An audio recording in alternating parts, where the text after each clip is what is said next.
Question क्या कर रहा है उसको समझिए पहले। The following data are obtained when dinitrogen and dioxygen react together to form different compound, है ना। तो इसमें क्या रहा है कि डाइनाइट्रोजन का अलग अलग मास लिया गया है, डाइनाइट्रोजन का और डाइऑक्सीजन का, उन दोनों को अलग अलग यहाँ पे रिएक्ट करा है। समझ में आया? एक बात समझिए आप, नाइट्रोजन का जो अगर हम बात करेंगे, नाइट्रोजन का एटॉमिक नंबर कितना होता है 7 और एटॉमिक मास कितना होता है 14। समझ में आया? इसके अलावा ऑक्सीजन का एटॉमिक नंबर कितना होता है 8 और एटॉमिक मास कितना होता है 16। एक बात समझिए, अगर यहाँ पे हम देखेंगे जो डेटा गिवन है डाइनाइट्रोजन और डाइऑक्सीजन के बीच में जो रिएक्शन हो रहा है, तो पहले देखिए फर्स्ट केस में क्या है 14 ग्राम डाइनाइट्रोजन 16 ग्राम ऑक्सीजन के साथ रिएक्ट कर रहा है। तो 14 ग्राम किसका मास होता है? 14 ग्राम होता है 1 मोल नाइट्रोजन मॉलिक्यूल, बोलिए। और 16 किसका होता है? 1 मोल ऑक्सीजन मॉलिक्यूल। तो ये होगा आपका हाफ N2 और ये क्या होगा आपका हाफ क्या O2, बोलो। तो ये N2 का ये 2 से 2 कैंसिल होगा, केवल एक N बचेगा। यहाँ भी 2 से 2 कैंसिल होगा, केवल एक ही O बचेगा। तो फाइनली क्या बनेगा? केवल आपका NO, यहाँ पे NO फॉर्म होगा, बोलो। Yes sir. इसका 14, इसका 16। आगे समझिए। इसके बाद दूसरे केस में क्या किया गया है, नाइट्रोजन केवल एक है लेकिन ऑक्सीजन कितने हैं 32, मतलब इसके 2 एटम लिए गए हैं। तो सेकंड केस में क्या बनेगा हाफ N2 प्लस O2, तो क्या बन जाएगा NO2। 2 से 2 कैंसिल, केवल एक N रहेगा ना। दूसरे केस में क्या बन रहा है NO2, एक में बन रहा है NO, एक में बन रहा है NO। तो देखिए एक बात समझिएगा, यहाँ पे जो मास है डाइनाइट्रोजन का मास फिक्स है, वो केवल 14 ग्राम है दोनों केस में। और जो मास चेंज हो रहा है वो किसका चेंज हो रहा है? डाइऑक्सीजन का। तो हमने बताया था, हमने आपको इसमें हो क्या रहा है, देखिएगा two different chemical species combine हो रहे हैं, डाइनाइट्रोजन और डाइऑक्सीजन। तो जो उसमें एक आपका जो इसमें डाइऑक्सीजन है वो क्या कर रहा है, फिक्स मास ऑफ डाइनाइट्रोजन से कंबाइन हो रहा है। डिफरेंट मास ऑफ डाइऑक्सीजन, देखिएगा different mass of dioxygen are combining with fixed mass of nitrogen. Different mass of dioxygen are combining with fixed mass of dinitrogen, so it follow law of multiple proportion. ये किसको follow करता है? Law of multiple proportion. तो देखिए, तो जो आपका इसका अगर हम एक्सप्लेनेशन करना चाहेंगे, यहाँ पे लिखा भी हुआ है which law of chemical combination is obeyed by the above experimental data. ये किसको आपका फॉलो कर रहा है? तो देखिएगा ये फॉलो कर रहा है लॉ ऑफ मल्टीपल प्रोपोर्शन। इसका जो आंसर होगा ये किसको फॉलो कर रहा है, बोलिए। ये आपका फॉलो कर रहा है लॉ ऑफ मल्टीपल प्रोपोर्शन। देखिएगा द अबव एक्सपेरिमेंटल डेटा, है ना, the above experimental data obey law of multiple proportion। ये किसको फॉलो कर रहा है? Law of multiple proportion. क्यों?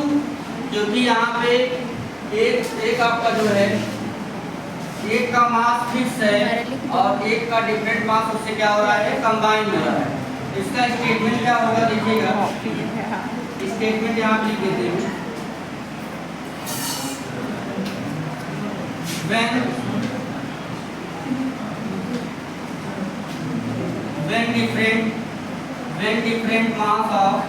when different mass of any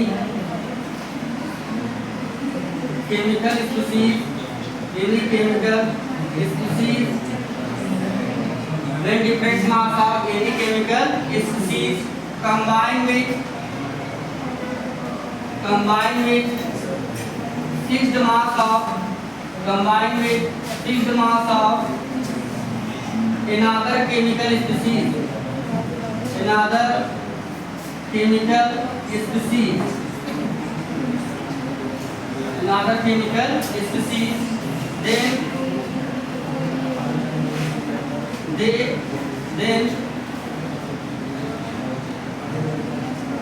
combining then the chemical substance, then the यहाँ प्रॉपर लिख देते हैं, यहाँ पे स्पेस नहीं है, देखिएगा यहाँ पे, then the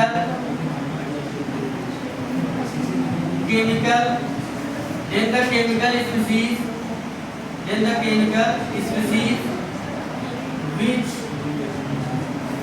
which have different mass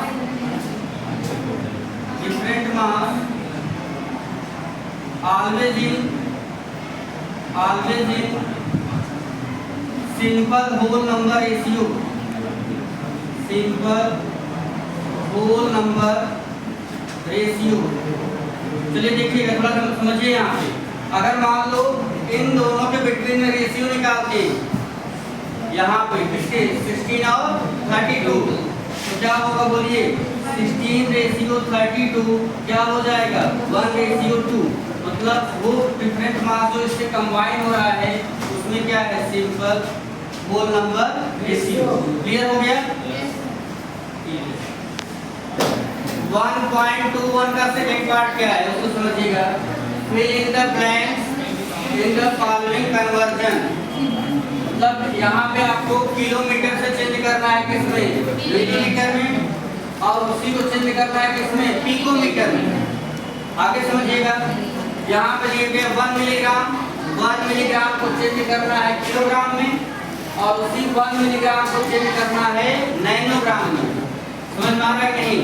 अगला देखिए, मिलीलीटर दिया गया है, मिलीलीटर को चेंज करना है किसमें? लीटर में, और इसी को चेंज करना है डेसीमीटर क्यूब में। तो चलिएगा, अब हम एक एक सॉल्व करते जाते हैं और आप सीखते ही जाएंगे। तो देखिए पहला वाला क्या है ना? फर्स्ट का आंसर, अटेंशन दे, ध्यान दीजिएगा। तो अगर मैं आपसे कहूँ एक आपको कन्वर्जन टेबल पता होना चाहिए, है ना?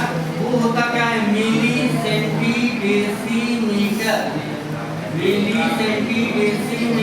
Deka hecto kilometre. अब देखिएगा, अगर यहाँ मीटर लगा के millimetre, centimetre, decimetre, metre, decametre, hectometre, kilometre, इतना आपको आना चाहिए। Millimetre, centimetre, decimetre, metre, decametre, hectometre, kilometre. समझ में आया? हाँ, इस बार यहाँ पे इसको तो जान ही रहे, ये आपका क्या है? किलोमीटर। ये आपका क्या है? हेक्टोमीटर। ये क्या है? डेसी। हाँ, डेसीमीटर। ये आपका मीटर है, और ये क्या है? बोलिए, ये आपका डेका है, और ये क्या है? डेसी क्या? मीटर। और ये क्या है? सेंटीमीटर। और ये क्या है? मिलीमीटर। अब देखिए यहाँ पे समझिए, पहले वाले में क्या दिया गया है? 1 किलोमीटर। पहली बार इसको किसमें चेंज करना है? पहली बार इसको मिलीमीटर में। तो देखिए यहाँ पे समझिए, पहले मान लीजिए आप यहाँ पे हैं, ये है आपका 1 किलोमीटर। अब इसको आपको ले जाना है कहाँ पे? मिलीमीटर। तो आप देखिए कितना डाउन जा रहे हैं, कितना नीचे? 1 2 3 4 5 6। तो जब हम डाउन में आएंगे तो 10 की पावर प्लस में बढ़ाएंगे। तो यहाँ पे आपका हो जाएगा 10 टू पावर, कितना डाउन में गए हैं? 1 2 3 4 5 6। तो क्या हो जाएगा? 10 टू पावर 6 क्या? मिलीमीटर। तो यहाँ में चेंज हो गया। यहाँ पे आपको क्या फिल करना है? 10 टू पावर 6 मिलीमीटर। 1 किलोमीटर तो कितने आए? मिलीमीटर। कितना नीचे आए? 1 2 3 4 5 6। तो आपको 10 लिख देना है, जितना डाउन में उतना प्लस में बढ़ाना है। समझ में आया?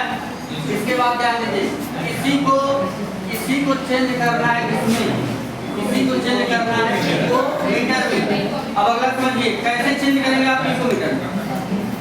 अटेंशन प्लीज, कैसे इसको चेंज करेंगे पिको मीटर में। एक बात आप यहाँ समझिए, हमें पता है कि 1 किलोमीटर में कितने मीटर होते हैं? 1000 मीटर। 1 किलोमीटर में 1000 मीटर। और एक बात समझिएगा, 1 पिकोमीटर इक्वल टू होता है 10 टू पावर माइनस 12 मीटर। बोलिए जी सर। तो अगर मान लीजिए हम इसको इधर ले आते हैं डाउन में, बोलिए यहाँ पे मीटर को छोड़ देते हैं। अगर 1 मीटर में देखना चाहें कितना पिकोमीटर होगा, समझिएगा 1 मीटर में कितना पिकोमीटर होगा, इसको हम इधर ले आएंगे। इधर क्या होगा? 1 अपान, ये नीचे आएगा 1 अपान कितना 10 टू पावर माइनस 12 क्या पिकोमीटर। इसको एवं लेके चले जाइए, इसको एवं लेके जाइए तो क्या हो जाएगा 10 टू पावर 12 पिकोमीटर।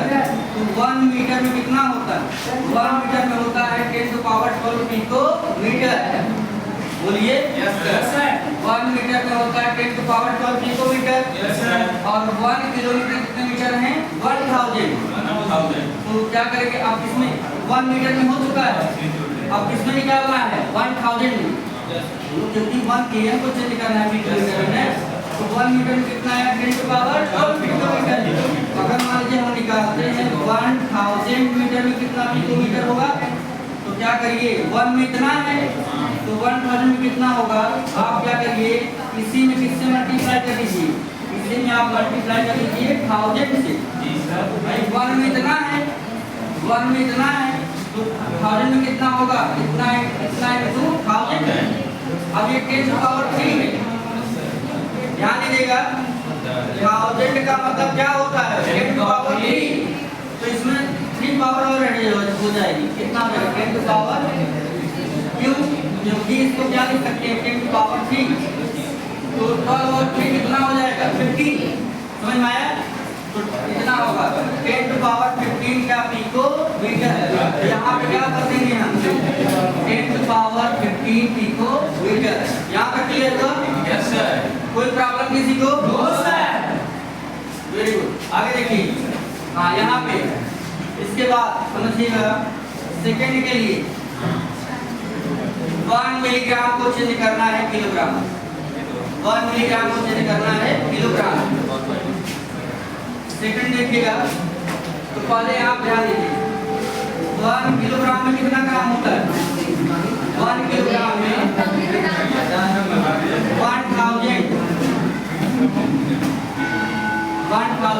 ग्राम।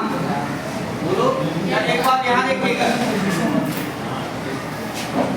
चलिए देखिए थोड़ा सा एक बात समझिए।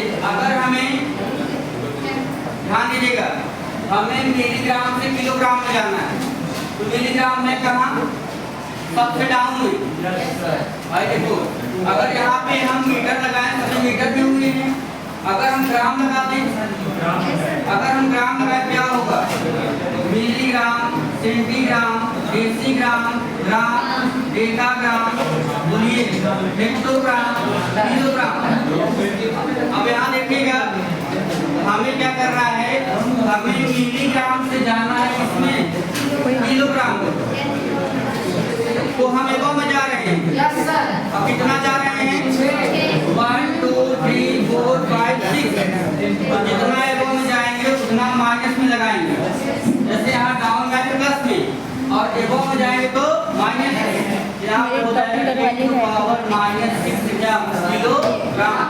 बोलिए अब इसी मिलीग्राम को चेंज करना है, इसी मिलीग्राम को चेंज करना है नैनोग्राम। किसमें चेंज करना है? नैनोग्राम। तो देखिए एक बात समझिए, पहले हम क्या करेंगे, पहले हम मिलीग्राम से ग्राम में जाएंगे। देखिएगा पहले क्या करेंगे 1 मिलीग्राम को चेंज करेंगे ग्राम में, तो देखिए कितना ऊपर जा रहे हैं, यही समझिएगा। पहले मिलीग्राम से ग्राम में जाएंगे, तो यहाँ से यहाँ तक आइए, कितना ऊपर आए 1 2 3, कितना हो जाएगा 10 to power -3 gram.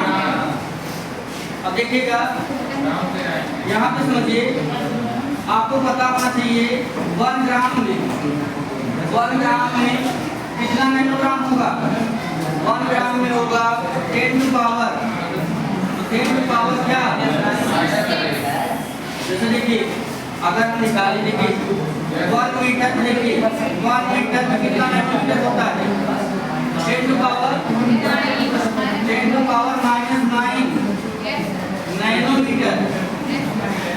1 metre equal to होता है, आदर्श सिंह यादव 1 मीटर में कितना नैनोमीटर होता है 10 to पावर -9 नैनोमीटर।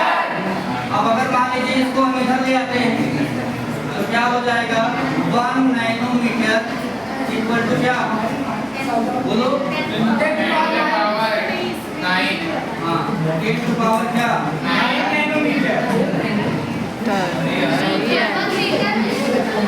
ध्यान दीजिएगा, अरे तो 1